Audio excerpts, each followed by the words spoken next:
গোলকগঞ্জৰ টাইবান্ধত পথ দুৰ্ঘটনা এগৰাকী মহিলা নিহত 4জন গুৰুতৰভাৱে আহত 4জনক ধুবুৰী চিকিৎসা মহাবিদ্যালয়লৈ প্ৰেৰণ আগমনিৰ পৰা ধুবুৰী অভিমুখী WB63B7027 নম্বৰৰ বলেৰো পিকআপ ভেন আৰু চাৰিআলিৰ পৰা আগমনি অভিমুখী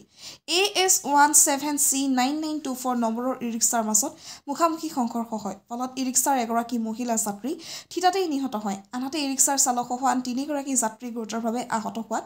ধুবুৰী চিকিৎসা মহাবিদ্যালয়লৈ প্ৰেৰণ কৰে নিহত আৰু আহতৰ পৰিচয় আৰক্ষীয়ে উদ্ধাৰ কৰিব পৰা নাই গোলকগঞ্জৰ পৰা তপনৰা report North East Frontier news